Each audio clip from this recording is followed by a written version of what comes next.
तो बेटा objective lecture number 2 आप फटाफट देखिए। क्वेश्चन नंबर 16 असाइनमेंट का क्वेश्चन है, ये आप डिस्क्रिप्शन से डाउनलोड कर सकते हैं पूरा असाइनमेंट।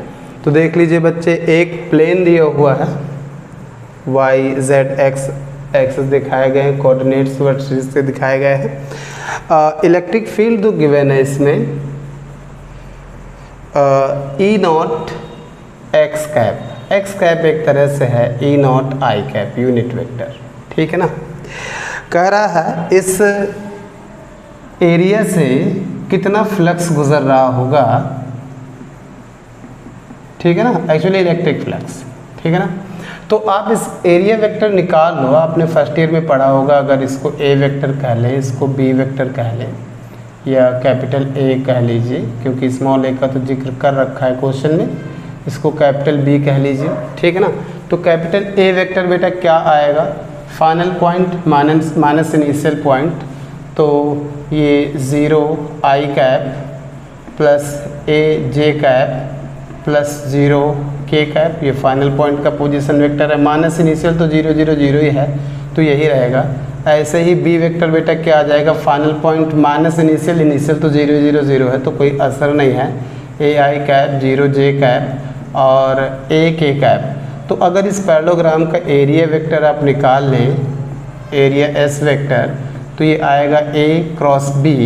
क्रॉस प्रोडक्ट आपको फर्स्ट ईयर से आता होगा, आई कैप जे कैप के कैप। ए के एलिमेंट्स क्या हैं, 0 ए 0 और बी के हैं ए 0 ए, ठीक है ना। तो आई कैप क्या आएगा, ए 0 0 ए और माइनस जे कैप, ये क्या आएगा, इसको आप मालूम होगा, इंटर में है आप, 0 0 ए प्लस के कैप और ये क्या आने वाला है 0 ए 0।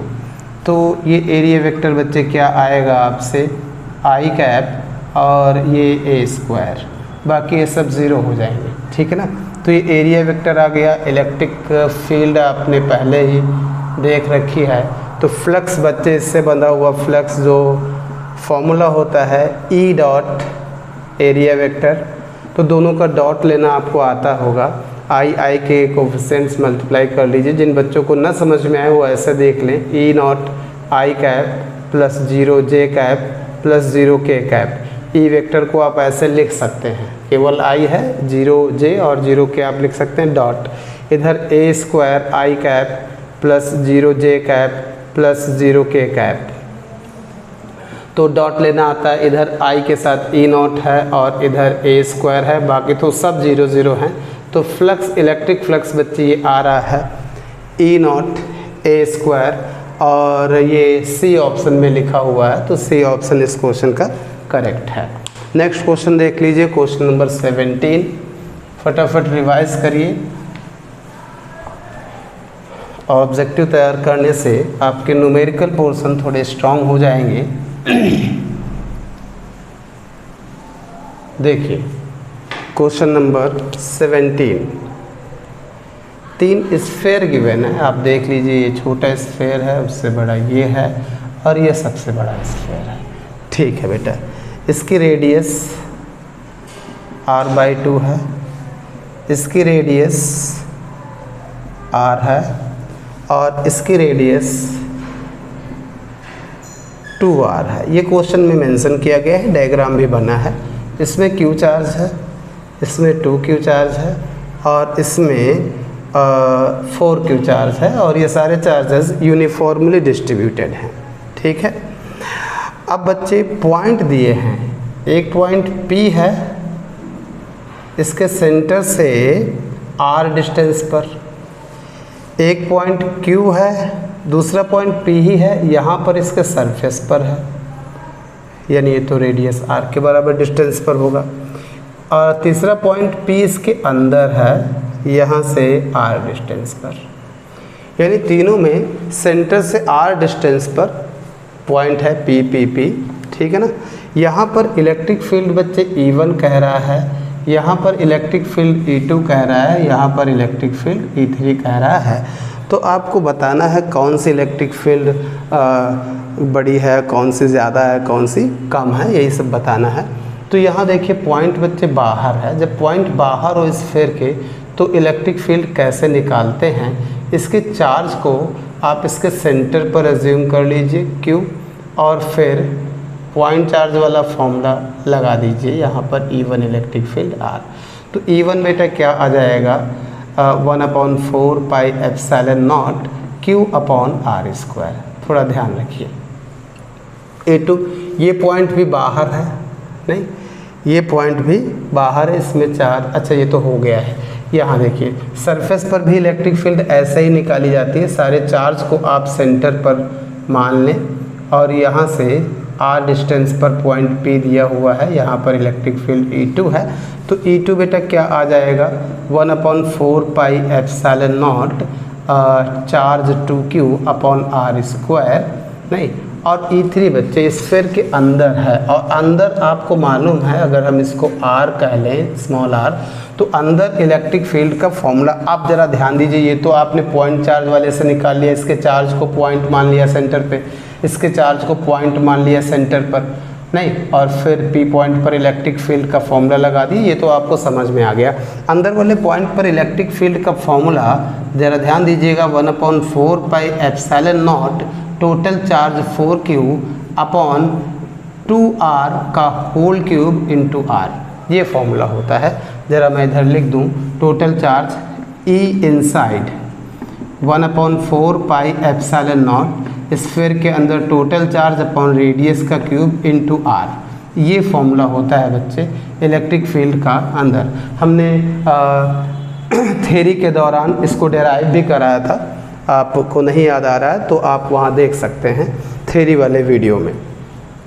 तो E3 क्या हो जाएगा 1/4 पाई एप्सिलॉन नॉट 4Q, इसमें टोटल चार्ज है, ये 8r³ आएगा। स्मॉल r भी तो कैपिटल R ही है, तो यहाँ से E3 आप ज़रा देखिए क्या आ रहा है सॉल्व करने पर 1/4 पाई एप्सिलॉन नॉट Q/2r², यही तो आ रहा है E3।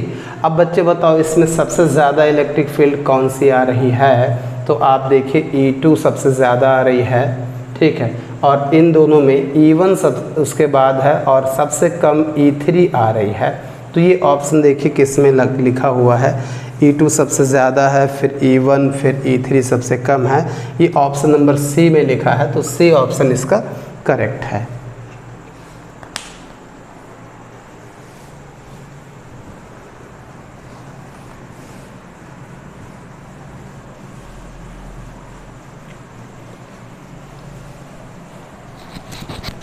कोशिश करेंगे हर चैप्टर से हम आपको 50-60 ऑब्जेक्टिव डिस्कस कर दें, बस आप इनको रिवीजन करते रहिएगा फटाफट। और जो थ्योरी यूज़ करी जा रही है वो सारी मेरी पढ़ाई हुई है, अगर आपको दिक्कत हो तो रिवाइज कर लीजिएगा, वीडियो सारे पढ़े हुए हैं। A positively charged thin metallic ring of radius capital R is fixed in XY plane. ये एक बच्चे रिंग है, ये एक रिंग है एंड इसकी रेडियस बेटा इन्होंने क्वेश्चन में दे रखी है कैपिटल R, ठीक है ना, सेंटर इसका O है, चलिए ठीक है। अ नेगेटिवली चार्ज्ड पार्टिकल, अच्छा इस रिंग पर बेटा पॉजिटिव चार्ज है, चलो मान लेते हैं रिंग पर पॉजिटिव चार्ज है, कुछ भी कैपिटल Q लेट कर लो, ठीक है ना। एक नेगेटिव चार्ज है, ठीक है, P is released from rest at the point 0, 0 Z0। यहाँ से ये Z0 है, नहीं, यहाँ से एक नेगेटिव चार्ज है, मान लो -Q है, इसको रिलीज़ किया जाता है रेस्ट से, देन मोशन ऑफ P, ये पार्टिकल P दिया है, तो सीधी सी बात है भाई, बड़ा आसान सा है, नहीं। आप देखिए ये पॉजिटिव चार्ज है रिंग पर और ये नेगेटिव चार्ज है, ठीक है, तो इसको अगर पकड़ के रखना पड़ेगा, नहीं तो रिंग बच्चे अपने सेंटर की तरफ अट्रैक्ट कर लेगी। तो पकड़ के आपने पहले से रखा था एंड देन जब इसको आप रिलीज़ करेंगे तो इसको ये रिंग अपने सेंटर की तरफ अट्रैक्ट करेगी। क्यों? रिंग के कारण यहाँ पर इलेक्ट्रिक फील्ड इंटेंसिटी का फॉर्मूला मैं फिर से याद दिला दूँ आपको। अगर रिंग पर पॉजिटिव चार्ज यूनिफॉर्मली डिस्ट्रीब्यूटेड है, क्यों? इस रिंग की रेडियस है r, ठीक है, तो इसके एक्सिस पर सेंटर से x डिस्टेंस पर इलेक्ट्रिक फील्ड का फॉर्मूला, रिंग पर पॉजिटिव चार्ज है इसलिए इलेक्ट्रिक फील्ड का डायरेक्शन अवे होगा और बच्चे वो फॉर्मूला आता है 1/4 पाई epsilon not qx upon x square plus radius का स्क्वायर की पावर 3/2, ठीक है, ये पावर 3/2 मैंने लिखा है, ठीक है। तो यहाँ पर बच्चे इलेक्ट्रिक फील्ड का फॉर्मूला क्या आ जाएगा? 1/4 पाई epsilon not total charge q z naught upon radius square plus z naught square की पावर 3/2, ठीक है। अब ये इलेक्ट्रिक फील्ड बच्चे अवे फ्रॉम सेंटर है, नेगेटिव चार्ज है इसलिए इस पर फोर्स लगेगा इस तरह से, ठीक है ना, ये इस पर फोर्स लगेगा क्योंकि नेगेटिव चार्ज है। अब देखते हैं ऑप्शन में क्या क्या कह रहा है। Periodic for all the values of z not satisfying. अच्छा, पीरियोडिक मोशन से रिलेटेड है तो ज़रा ध्यान दीजिए, थोड़ा सा ध्यान दीजिए, ये सारे फॉर्मूले आपको याद आ गए होंगे। देखो बेटा होगा क्या, थोड़ा सा आप इसको विजुलाइज कर लें। नहीं, जैसे जैसे ये रिंग इस माइनस चार्ज को अपनी तरफ अट्रैक्ट करेगी ये ऐसे चल देगा। जब ये ऐसे चलेगा तो z नॉट की वैल्यू कम पड़ेगी, कम पड़ेगी, कम पड़ेगी। z नॉट तो इतना सा है ना, ये कम पड़ेगी, कम पड़ेगी, कम पड़ेगी। जब ये सेंटर पर पहुंचेगा तो z नॉट हो जाएगा 0, तो वहाँ पर electric field 0, electric field 0, force 0। यहाँ पर आके इस चार्ज पार्टिकल पर फोर्स 0 लगेगा, बट बच्चे यहाँ पर आके रुकेगा नहीं क्योंकि इसका कुछ ना कुछ मास होगा। तो यहाँ पर आते आते इसकी वेलोसिटी इसमें आ गई होगी, जिसकी वजह से मोमेंटम भी आ गया होगा। मोमेंटम अचानक 0 नहीं होगा तो अपने मोमेंटम के कारण ये आगे निकल जाएगा। जब यहाँ पर आएगा तो पॉजिटिव चार्ज है रिंग पर, यहाँ पर भी इलेक्ट्रिक फील्ड का डायरेक्शन ऐसे ही होगा, और नेगेटिव चार्ज है बच्चे इसलिए फोर्स फिर से इस पर ऐसे लगेगा QE। नहीं, इस फोर्स के कारण ये फिर से ऐसे चल देगा। कहने का मतलब है कि अगर इस पार्टिकल को हम रिलीज कर दें तो सेंटर को मेन पोजीशन मानकर ये इस तरह से ऑसिलेटरी मोशन करेगा, ठीक है ना। अब हमको प्रूफ करना है कि देखना है, चेक करना है कि ये सिंपल हार्मोनिक ऑसिलेशंस हैं या नहीं है। फिलहाल पीरियोडिक मोशन तो है, ठीक है। तो ए ऑप्शन में कह रहा है periodic for all values of z not. नहीं, तो ये तो सही बात है, z नॉट की वैल्यू चाहे जो कुछ हो ये करेगा तो पीरियोडिक मोशन ही करेगा। तो इसका ए ऑप्शन तो पढ़ते ही पढ़ते आप टिक लगा दें, ये तो सही है। नहीं, बी ऑप्शन देखते हैं इसका क्या कह रहा है। सिंपल हार्मोनिक चेक करना है कि ये सिंपल हार्मोनिक करेगा नहीं करेगा। तो उसके लिए आप क्या कहेंगे? नहीं, ये इस पर रीस्टोरिंग फोर्स बच्चे क्या -QE, फोर्स को mass into acceleration -Q, E की जगह 1/4 पाई epsilon not Q z not R square plus z naught square की पावर 3/2। नहीं, तो यहाँ से अल्फ़ा देखो क्या आ रहा है, -Q upon 4 pi epsilon naught M Q z naught upon R square plus z naught square की पावर 3/2, ठीक है ना। तो if z naught is very very less than in comparison of radius of ring, अगर रेडियस की अपेक्षा z naught बहुत ही कम हो then R square plus z naught square ये लगभग R स्क्वायर के बराबर आ जाएगा। देन अल्फ़ा देखिए बेटा क्या आ जाएगा, -Q z naught upon 4 pi epsilon naught M, ये R स्क्वायर आप इन दोनों की जगह लिख सकते हैं, R स्क्वायर की पावर 3/2। एंड देन बच्चे कैलकुलेशन थोड़ी सी करनी है। Alpha is equal to -Q z naught upon 4 pi epsilon naught M, ये बचेगा R3, ठीक है ना। तो alpha is equal to Q upon 4 pi epsilon naught M R3 और ये -z नॉट। तो यहाँ से आप देख सकते हैं alpha proportional to -z naught आ गया है। तो ये सिंपल हार्मोनिक मोशन की नेसेसरी कंडीशन है, ये आपको याद होगा, याद होना चाहिए भी। तो अब देखिए कह रहा है बी पार्ट में सिंपल हार्मोनिक मोशन करेगा for all values of Z,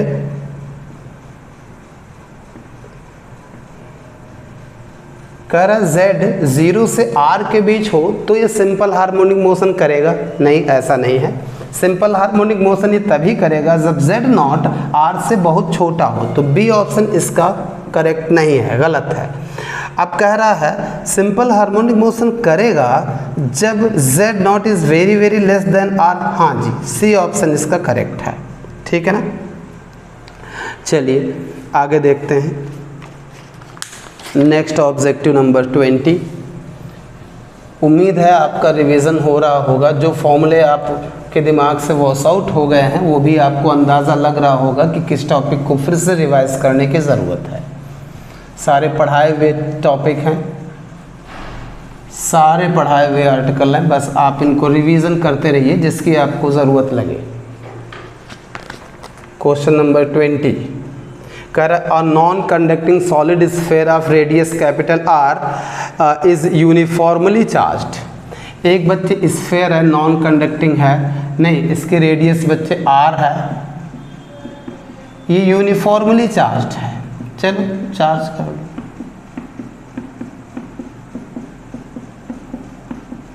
ठीक है ना, यूनिफॉर्मली चार्ज्ड है, ठीक, चार्ज कर लो, टोटल क्यू चार्ज है। Electric magnitude of electric field due to sphere at a distance small r from centre. O से स्मॉल r डिस्टेंस पर इलेक्ट्रिक फील्ड की वैल्यू पूछ रहा है। एक एक ऑप्शन चेक करना पड़ेगा। नहीं, पहला कह रहा है चलो हम आउटसाइड एंड इनसाइड दोनों लिख दें। अभी बच्चे पिछले ऑब्जेक्टिव में बताया अगर पॉइंट आउटसाइड है तो इसके सारे चार्ज को सेंटर पर आप मान लो ना। नहीं, मान लीजिए स्मॉल r डिस्टेंस पर एक पॉइंट आउटसाइड है तो इसके सारे चार्ज को सेंटर पर आप मान लीजिए, और P पॉइंट पर इलेक्ट्रिक फील्ड इंटेंसिटी क्या हो जाएगा, P आउटसाइड। पॉइंट चार्ज का फॉर्मूला लगा दो, Q/r², ठीक है ना। और अगर पॉइंट अंदर है इसके, Q पॉइंट सेंटर से स्मॉल r, तो ये अभी मैंने याद दिलाया है, आप लेक्चर सुनिए फिर से पढ़िए, आपको याद आएगा, इसको डेराइव भी कराया गया था। E inside is equal to 1/4 pi epsilon naught Q/r³ into small r, ठीक है ना। अब देखिए बच्चे ऑप्शन चेक करते हैं, ठीक है। तो इनसाइड और आउटसाइड मैंने E के फॉर्मूले लिख दिए। पहले कह रहा है कि E इंक्रीज करता है as R increases for R less than capital R।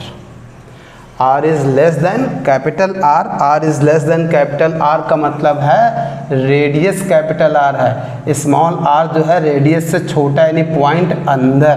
तो अंदर अगर पॉइंट होगा तो आप देख रहे हैं अंदर इलेक्ट्रिक फील्ड वाकई E inside proportional to small r, directly proportional है, यानी डिस्टेंस बढ़ने से E बढ़ेगी, यानी R इंक्रीज करने पर E इंक्रीज करेगी। A option is correct. कि इसका मतलब समझ लीजिए स्मॉल r इज लेस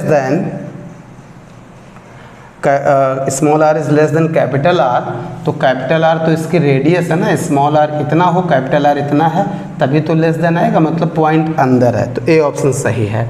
नहीं, जब ए सही है तो बी अपने आप गलत है, ठीक है, उसको पढ़ने की ज़रूरत नहीं है। C option decreases as R increases, तो ई कह रहा है डिक्रीज करती है as R increases for small capital R के लिए फिर से एक सर्दी है। क्या स्मॉल r की वैल्यू कैपिटल R से ज़्यादा इनफाइनाइट से कम, तो स्मॉल r की वैल्यू सेंटर से डिस्टेंस कैपिटल R से ज़्यादा और इनफाइनाइट से कम, यानी आउटसाइड की बात कर रहा है, इसका मतलब है आउटसाइड। तो आउटसाइड में जो इलेक्ट्रिक फील्ड होती है आप देख सकते हैं E outside proportional to 1/r², r अगर बढ़ा तो ई घटेगा, तो सी ऑप्शन भी सही है। And discontinuous at r = r नहीं, गलत है। तो इसके दो ऑप्शन सही हैं, ए और सी। क्वेश्चन नंबर 21 बच्चे इलेक्ट्रिक लाइन ऑफ फोर्सेस का है, पढ़ाया हुआ है। अगर आपको एक एक बात याद है तो ये क्वेश्चन भी आप सही मार्क कर लेंगे। कह रहा है क्वेश्चन नंबर 21 में कि a metallic solid is placed in uniform electric field. ये बच्चे एक मेटेलिक सॉलिड है, ठीक है, ये यूनिफॉर्म, ये मेटल का बना हुआ है, नहीं, ये यूनिफॉर्म इलेक्ट्रिक फील्ड में रखा है। तो इलेक्ट्रिक लाइंस रिप्रेजेंट करी गई हैं। कह रहा है कौन सी इलेक्ट्रिक लाइन सही है इनमें से। तो दूसरी इलेक्ट्रिक लाइन कुछ इस तरह से बनाई गई है, 2 नंबर वाली इलेक्ट्रिक लाइन। तीसरी इलेक्ट्रिक लाइन इस तरह से, चौथी इलेक्ट्रिक लाइन कुछ इस तरह से।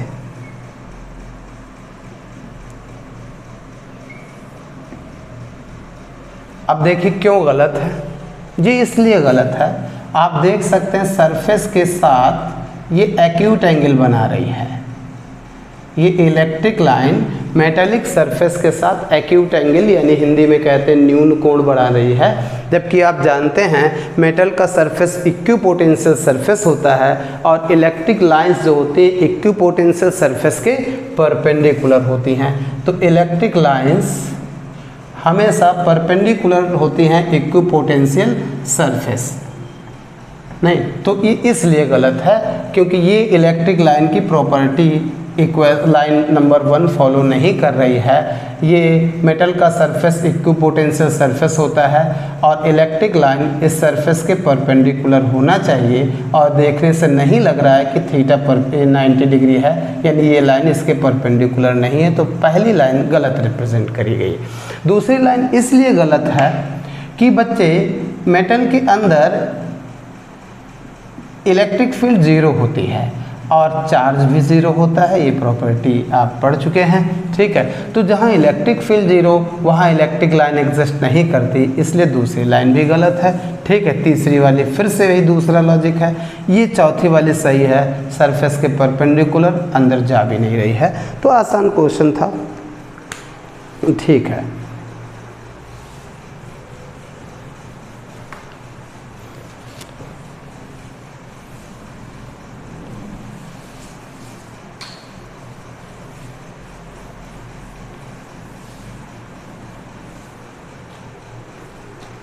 क्वेश्चन नंबर 23 देखिए बच्चे,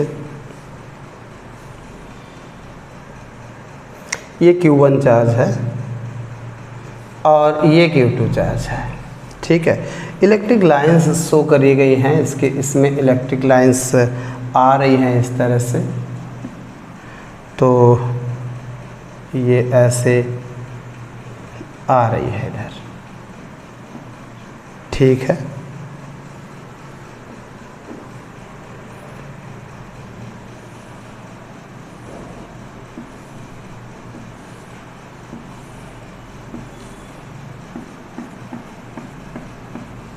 ठीक है,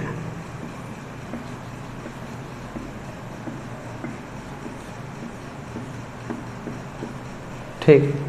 अब देखिए क्या कह रहा है, इन लाइंस को देखकर, इस डायग्राम को देखकर आप बताइए ऑप्शन कौन सा सही है। तो पहली बात बच्चे आपको बताया गया था number of electric lines associated with any charge proportional to magnitude of charge, ठीक है ना।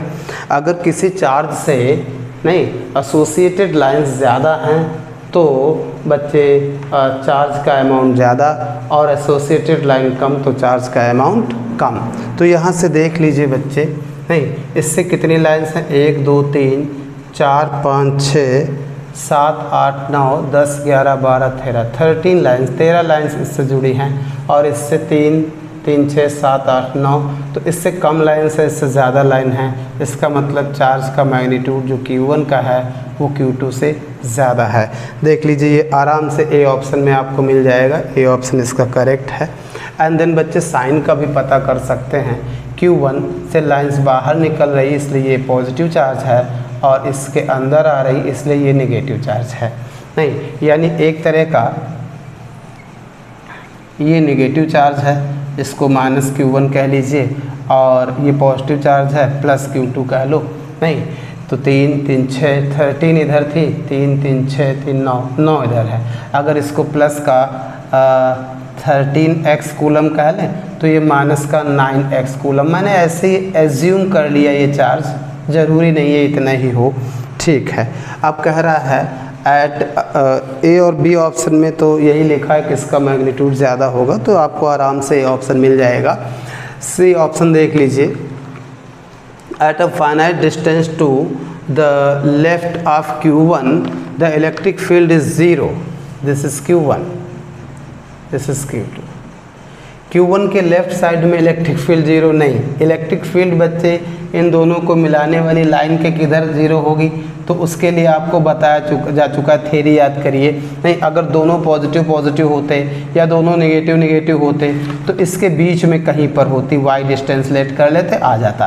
अब एक नेगेटिव है एक पॉजिटिव है तो इलेक्ट्रिक फील्ड इनके बाहर होगी, या तो इधर या तो इधर, तो 0 इलेक्ट्रिक फील्ड या तो इधर होगी या तो इधर होगी। बताया क्या गया था थ्योरी में, जिसका मैग्नीट्यूड कम हो उधर इलेक्ट्रिक फील्ड 0 होगी। इस केस में जब एक पॉजिटिव एक नेगेटिव है, इसका मैग्नीट्यूड 13 है, 13x, इसका 9x, तो इसका मैग्नीट्यूड कम है, तो यहाँ पर इलेक्ट्रिक फील्ड इंटेंसिटी नेट वाली 0 हो सकती है। देखो ये बच्चे आराम से आपको डी ऑप्शन में मिल जाएगा। अच्छा न्यूमेरिकल था, काफ़ी ठीक है, बढ़िया ऑब्जेक्टिव था। देखिए क्वेश्चन नंबर 24 ऑब्जेक्टिव हैं। थ्योरी आपको अगर कायदे से आती होगी, न्यूमेरिकल्स आपने खूब लगाए होंगे, तब तो ये सब फटाफट समझ में आ रहे होंगे, अदरवाइज़ आपको थोड़ी सी टेंशन लेनी पड़ेगी। कोई नहीं, फिर से रिवाइज करिए।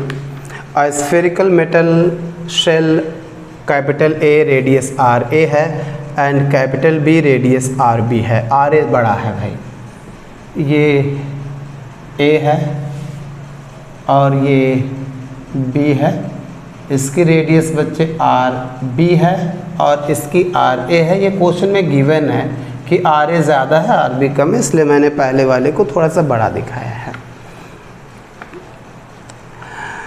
फिर इन दोनों को Q चार्ज दे दिया गया है, कैपिटल Q,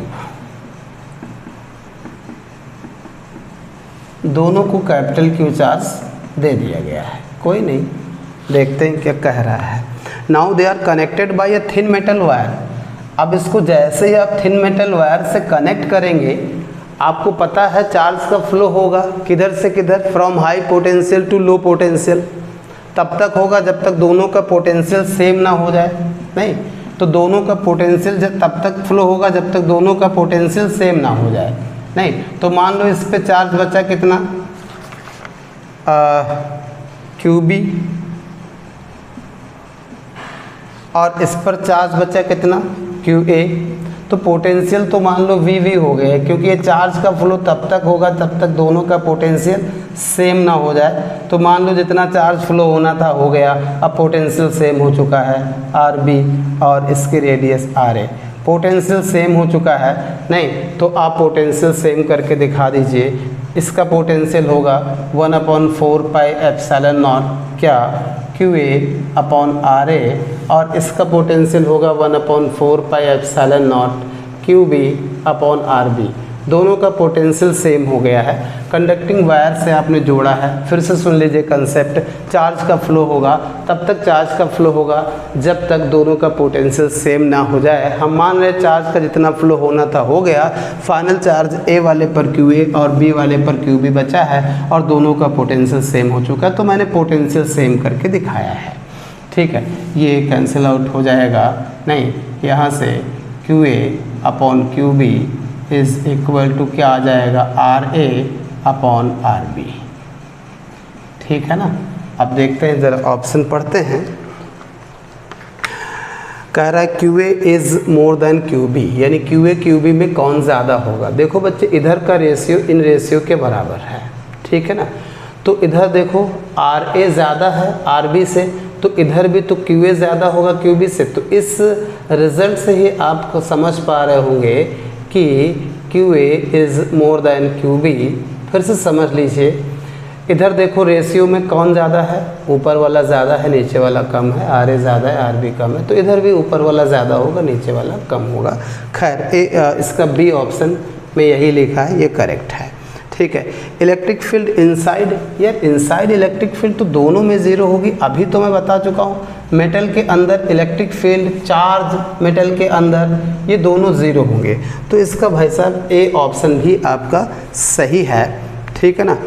अब देखो बच्चे सरफेस चार्ज डेंसिटी पूछ रहा है, इस पर surface charge density sigma A कह लो, इस पर surface charge density sigma B कह लीजिए, और दोनों का रेशियो ऑप्शन में लिखा है। ज़रा चेक कर लेते हैं क्या रेशियो वही आएगा जो ऑप्शन में लिखा है। क्वेश्चन आप देख सकते हैं बच्चे, पूरा असाइनमेंट डिस्क्रिप्शन में पड़ा है, आप उसको आराम से डाउनलोड कर सकते हैं। तो sigma A upon sigma B, sigma A क्या होगा Q A upon area 4 pi R A square, sigma B क्या होगा क्यू बी अपॉन उसका surface area 4 pi R B square. नहीं, ये मैं सी पार्ट चेक कर रहा हूँ, तो क्यू ए ये कैंसिल हो जाएगा, नहीं आर बी स्क्वायर ऊपर चला जाएगा, आर ए स्क्वायर और क्यू बी, ठीक है ना। अब ज़रा ध्यान दीजिए, Q A upon Q B की जगह यहाँ पर देख लीजिए ये क्यू बी था, तो Q A upon Q B की जगह ये आप लिख सकते हैं क्या R A upon R B, ठीक है। अभी तो आया था ना ये, तो ये R B square upon R A square, तो ये बचेगा R B upon R A. देख लेते हैं क्या यही ऑप्शन में है, अगर इसके अलावा हो तो गलत हो जाएगा। जी हाँ, यही ऑप्शन में है, सी ऑप्शन जो है इसका सही है। और बच्चे एक और फॉर्मूला है, याद रखिएगा, ठीक है ना। देखिए कंडक्टर के सरफेस पर इलेक्ट्रिक फील्ड इंटेंसिटी, सरफेस पर electric field intensity E is equal to क्या बच्चे sigma upon epsilon naught, sigma upon epsilon naught. Conductor के सरफेस पर electric field intensity sigma upon epsilon naught, अगर सरफेस चार्ज डेंसिटी सिग्मा है। खैर यहाँ तो सिग्मा ए होगा। इसके सरफेस पर इलेक्ट्रिक फील्ड इंटेंसिटी बच्चे, electric field intensity A B होगा sigma B upon epsilon naught. अब देखिए सिग्मा किसका ज़्यादा है भाई, नहीं सिग्मा किसका ज़्यादा है, किसके सरफेस पर सरफेस चार्ज डेंसिटी ज़्यादा है। तो इधर देखो बच्चे कौन ज़्यादा है, आर ए ज़्यादा है, ए की रेडियस ज़्यादा है, तो इधर नीचे वाला ज़्यादा है, तो यहाँ भी नीचे वाला ज़्यादा होगा, सिग्मा बी ज़्यादा होगा सिग्मा ए से, ठीक है। तो सिग्मा बी ज़्यादा होगा सिग्मा ए से, तो इसलिए यहाँ पर इलेक्ट्रिक फील्ड इंटेंसिटी ई भी ज़्यादा होगी ई ए से, ठीक है ना। तो ये देखिए क्या लिखा है, ये जी हाँ डी ऑप्शन में ये भी। तो ये एक ऐसा ऑब्जेक्टिव मिला है पहला इस असाइनमेंट में जिसके चारों ऑप्शन सही हैं, ठीक है। एक एक ऑप्शन हमने समझाने की कोशिश करी है, थोड़ा सा आप ध्यान देंगे।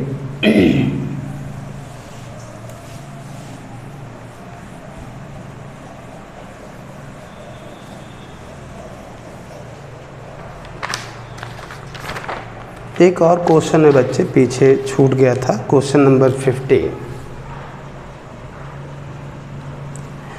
A tiny spherical oil drop carrying a net charge Q is balanced in okay एक स्फेरिकल बहुत छोटा ऑयल ड्रॉप है, नहीं वो इलेक्ट्रिक फील्ड में बैलेंस्ड है, नहीं बैलेंस्ड है तो आप समझ गए होंगे कि वेट mg और QE फोर्स ऊपर लगेगा, तो QE is equal to mg, कोई ख़ास बात नहीं है, हज़ारों बार आप इस टाइप के क्वेश्चन लगा चुके होंगे, ठीक है ना। अब कह रहा है इलेक्ट्रिक फील्ड इंटेंसिटी की वैल्यू गिवन है, थोड़ा सा कैलकुलेशन है क्वेश्चन में, 81 पाई अपॉन 7 इंटू 10⁵ वोल्ट पर मीटर, नहीं और टर्मिनल वेलोसिटी भी इसकी गिवन है 2 × 10⁻³ मीटर पर सेकेंड। स्मॉल जी वही 9.8। विस्कोसिटी ऑफ एयर गिवन है 1.8 × 10⁻⁵ न्यूटन सेकेंड पर मीटर स्क्वायर। नहीं, density of oil drop, density इसकी गिवन है नहीं क्या 900 किलोग्राम पर मीटर क्यूब। तो इस पर चार्ज पूछ रहा है, ज़रा पूरा क्वेश्चन आप समझिए क्या है। कह रहा है ये सारा डेटा गिवन है, ये हवा में यूं ही बैलेंस्ड है। तो आप समझते हो, बहुत बार ऐसे क्वेश्चन कर चुके हो, ठीक है। यहाँ से अगर आप कुछ करना चाहें इसमें तो Q इलेक्ट्रिक फील्ड की वैल्यू मैं अभी नहीं डालना चाहता, E m की जगह 4/3 पाई r³, इसकी रेडियस मैंने मान ली है, आप स्मॉल r लें और स्मॉल d, ठीक है ना। तो यहाँ से अगर आप स्मॉल r³ की वैल्यू निकाल लें तो 3QE अपॉन 4 पाई 3QE, ठीक है ना, 4 पाई g, यही तो। और r आ जाएगा 3QE अपॉन 4 पाई g की पावर 1/3। चलिए मैंने सोचा वैल्यू निकाल लेते हैं। फिर कह रहा है अगर बेटा इलेक्ट्रिक फील्ड ऑफ कर दें, बंद कर दें, तो ठीक है, इलेक्ट्रिक फील्ड बंद कर दोगे, ये अपने वेट mg के कारण गिरना शुरू कर देगा, ठीक है। तो अगर इलेक्ट्रिक फील्ड ऑफ कर दें, इफ़ E = 0, देन देखो बच्चे, जैसा आप एक्सपेक्ट कर रहे हो ऐसा क्वेश्चन में नहीं गिवन है। आप एक्सपेक्ट कर रहे हो कि जब E 0 हो जाएगा तो ये 4 0 हो जाएगा, तो केवल इसका वेट mg बचेगा, इसका मतलब g एक्सेलरेशन से नीचे गिरने लगेगा। लेकिन बेटा ये g एक्सेलरेशन से क्वेश्चन में कह रहा नहीं गिर रहा है, इसमें कोई एक्सेलरेशन है ही नहीं, ये टर्मिनल वेलोसिटी vt से गिर रहा है। और टर्मिनल वेलोसिटी vt आपने पढ़ा होगा फर्स्ट ईयर में, टर्मिनल वेलोसिटी एक कांस्टेंट वेलोसिटी होती है, ठीक है ना। तो ये कांस्टेंट वेलोसिटी से गिर रहा है, इसका मतलब है इसमें एक्सेलरेशन 0 है, इसका मतलब है इस पर नेट फोर्स कितना लग रहा है, 0। तो नेट फोर्स तब 0 लगेगा जब इस वेट को अब कोई दूसरा बैलेंस करने लगे। तो दूसरा कौन बैलेंस करेगा, ईटा वगैरह गिवन है, हिंट सारे क्वेश्चन में दी हुई है बच्चे। विस्कस फोर्स 6 पाई ईटा RV 6 पाई ईटा RV। तो यहाँ से आप देख लीजिए, नाउ mg = 6 पाई ईटा RV। नहीं, तो यहाँ से फिर से आप देख लीजिए, m की जगह 4/3 पाई r³ इंटू इसकी रेडियस g 6 पाई ईटा r, ये टर्मिनल वेलोसिटी vt, ठीक है। यहाँ से एक r तो कैंसिल हो जाएगा, r² बचेगा। खैर यहाँ से r² बेटा क्या आएगा, 6 पाई ईटा vt अपॉन, देखिए r² क्या आएगा, ये 3 इधर चला जाएगा तो 18 हो जाएगा, ठीक है ना। एंड 4 पाई रो जी नीचे, 4 पाई रो जी नीचे, देखो 4 पाई रो जी नीचे। तो यहाँ से बच्चे पाई ने पाई को कैंसिल कर दिया, 2 और ये 9। तो यहाँ से r² क्या आ रहा है बेटा, ध्यान दीजिए, 9 ईटा टर्मिनल वेलोसिटी अपॉन 2 रो जी, ठीक है ना। तो ये r आ गया। अब यहाँ से r की वैल्यू क्या आ जाएगी, इसकी पावर 1/2। थोड़ा सा कैलकुलेशन है क्वेश्चन में, मैंने पहले ही कहा था कैलकुलेशन है इसमें, ठीक है। अब बच्चे आप क्या करें, इक्वेशन फर्स्ट और सेकंड से r की वैल्यू सेम कर दें। जब r की वैल्यू सेम कर देंगे, एक्चुअली इससे सेम कर दो r और पावर 6 ले लो, पावर 6 ले लोगे तो इधर आएगा 9q² e² upon 16 pi square g, ठीक है ना। उधर बच्चे क्या आएगा, 999 9 × 81 लिख दो, ईटा क्यूब vt² अपॉन 8 रो क्यूब g³। नहीं, ये मैंने क्या क्या है आप समझ तो पा रहे होगा ना। आर सेम कर दो एंड देन पावर 6 ले लो दोनों साइड में। नहीं, कहने का मतलब तुम समझ गए हो, ये आर तो इन दोनों को सेम कर दो, आर है ना दोनों, तो जब सेम कर दिया, नहीं अभी इरेशनल पावर है, कौन सॉल्व करे, तो पावर 6 ले लो तो इधर होल स्क्वायर हो जाएगा, ठीक है, और इधर बच्चे होल क्यूब हो जाएगा। अब देखो बच्चे इसमें वैल्यूज़ ज़रा देखिएगा, ईटा की वैल्यू आपको मालूम है, वीटी की वैल्यू आपको मालूम है, क्वेश्चन में गिवन है, रो की वैल्यू आपको मालूम है, रो मीन्स डेंसिटी, ठीक, जी 9.8 होता है ये भी मालूम है, ठीक है, ई की वैल्यू भी आपको मालूम है, आपको इसमें सारी वैल्यूज़ मालूम है। ई आप सॉल्व करेंगे तो सॉल्व करने पर तो ये लगभग 8 के आसपास आएगा, 8 × 10⁻⁻19 कूलम। कैलकुलेशन काफ़ी इसमें ज़्यादा है, तो इस क्वेश्चन का डी ऑप्शन सही है, ठीक है बेटा। बाकी जो क्वेश्चन बीच में ड्रॉप करे गए हैं वो आप करिएगा अपने आप, अगर कोई प्रॉब्लम हो तो हमको ज़रूर बताइएगा। Thank you.